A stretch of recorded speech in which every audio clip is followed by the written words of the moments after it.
Kenapa dia dipanggil Mulyono? Karena yang punya ijazah fotonya yang dipakai Jokowi itu fotonya Hari Mulyono, adik iparnya, yang istrinya sekarang dikawinin sama Usman, ketua MK.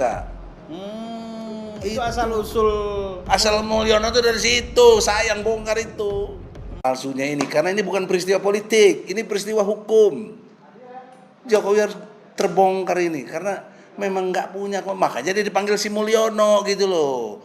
Kenapa dia dipanggil Mulyono? Karena yang punya ijazah fotonya yang dipakai Jokowi itu fotonya Hari Mulyono, adik iparnya, yang istrinya sekarang dikawinin sama Usman, ketua MK. Itu asal Mulyono itu dari situ, saya yang bongkar itu. Bambang Tri kalau mau jujur, yang bongkar sama Gus Nur lewat podcastnya itu. Saya diminta advokatnya, jabanin sampai sekarang nih, 2 tahun lebih saya bela dia. Kasihan Gus Nur dan Bambang Tri itu ditahan gara-gara ijazah palsunya Jokowi yang dia nggak jujur berani tampilkan dirinya. Foto dia diganti dengan foto Hari Mulyono, makanya dipanggil si Mulyono dia. Presidennya yang berarti sebenarnya presiden Mulyono mestinya, bukan Jokowi. Bukan nama aslinya dia Mulyono terus berganti jadi Jokowi. Oh, enggak. Bukan, Bro.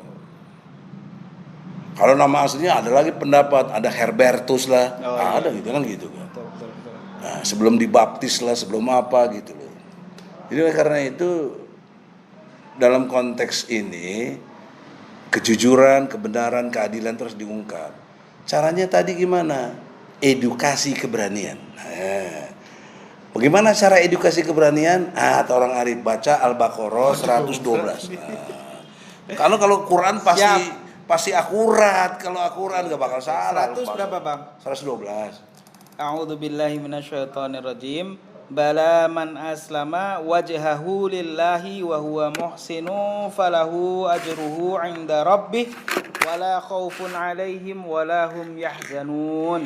Artinya? Tidak, barang siapa menyerahkan diri sepenuhnya kepada Allah dan dia berbuat baik, dia mendapat pahala di sisi Tuhannya dan tidak ada rasa takut pada mereka dan mereka tidak bersedih hati, Bang. Ulangi artinya aja. Artinya? Jadi kurang fokus. Tidak. Barang siapa menyerahkan diri sepenuhnya kepada Allah dan dia berbuat baik, dia mendapat pahala di sisi Tuhannya dan tidak ada rasa takut pada mereka dan mereka tidak bersedih hati. Ada 3 poin penting itu. Edukasi keberanian. Ini edukasi keberanian, kecerdasan sekaligus dan komplit sekali. Quran. Nggak ada yang bisa bantah Quran. Satu bikin bisa ayat Quran, jabanilah. Satu aja ayat Quran ente bikin. Nggak ada yang bisa. Pasti ada. Janji Allah dalam surat Al-Baqarah ayat 23. Tidak ada yang bisa membuat satu ayat pun. Nah, maksudnya begini, dalam pemahaman saya, untuk edukasi keberanian kita. Jadi pada pokok dasarnya tauhid kita harus kuat, kemudian kita berserah diri gitu. Ya. Nah, bagi orang-orang yang telah berserah diri kepada Allah, bertakwa, bertawakal, tunduk, patuh, menyerah kepada Allah, dia akan dapat 3. Apa 3 itu? 1, segala macam kebaikan-kebaikan. Kedua, dia tidak takut pada siapapun, tidak takut. Siapapun tidak takut. Ketiga, dia tidak bersedih hati. Ini janji Allah. Betul. Bukan kata Egy Sujana. Ngeri ya. Makanya kalau sudah berserah diri kepada Allah udah ngeri. Udah. Ya, jadi orang suka bilang, kok Bang Egy terlalu berani. Saya cuma belajar dari Quran. Bukan sosokan. Kalau bicara takut, gimana nggak takut, Bos? Yang kita lawan presiden tuh. Ya punya segala-galanya, punya apa? Perangkat ya. Bahkan tadi oligarki itu. Jadi itu perspektifnya supaya ini ending podcast ini menghasilkan yang luar biasa. Hei rakyat Indonesia, Anda nggak perlu milik Islam, nggak perlu. Ngapain peluk-peluk Islam juga? Tapi jalanilah Anda berserah diri kepada yang kamu yakini siapa. Saya Allah, saya berserah diri kepada Allah. Kalau Anda berserah diri kepada apa yang Anda yakini, Anda pasti tidak takut pada siapapun. Anda pasti tidak bersedih hati. Sekalipun mati. malah bahagia. Kenapa? Mati syahid. Itu konstruk berpikirnya kita beda dengan mereka-mereka yang sekuler, yang kafir, yang munafik, beda kita. Nah, oleh karena itulah drakor tadi itu sudahi dengan jiwa tauhid yang bersih sesuai dengan dasar negara Republik Indonesia adalah tauhid. Oke. Dari mana saya tahu? Pasal 29 ayat 1 UUD 45 menyatakan dengan jelas dasar negara Republik Indonesia adalah Tuhan yang Maha Esa. Tuhan yang Maha Esa adalah Allah. Di mana Allah disebut? Di Mukadimah alinea ketiga. Berkat rahmat Allah dinyatakan kemerdekaan bangsa Indonesia. Diabadikan lagi dalam sila pertama, ketuhanan yang Maha Esa. Dan di pasal 29 ayat 2, negara menjamin warga negaranya yang menjalankan keyakinannya. Jadi harusnya hukum Islam itu berlaku, harusnya. Oleh siapa? Oleh Presiden dan DPR. Pasal 5 ayat 1. Jungto pasal 20 dan 21 UUD 45. Jadi kalau presidennya iman Islamnya kuat, anggota DPRD Islamnya kuat, tidak cari makan di politik. Nah, itu tadi. Kayak pernah dengar di Aiman kemarin. Ya, Aiman itu siapa? Nggak tahu saya. Ya kemarin di Aiman pas abang berdebat soal kasus kemarin loh. Oh, di bukan TV, Aiman, di TV One. Iya. Bukan Aiman, beda Di TV TV One. One, di TV. Dua apa? Bukan dua siapa? Dua sisi ya. Bukan Merdeka apa? Catatan demokrasi. Catatan demokrasi, ya. Jangan itu nanti klaim-klaim.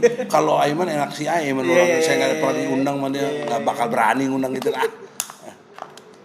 Ya lanjut Bang. Nah, jadi poin pentingnya gini. Kenapa cari makan di politik? Ini turunan dari falsafah feodalisme. Apa itu? Feodalisme itu satu ajaran tentang penjajahan, orang dijajah ya.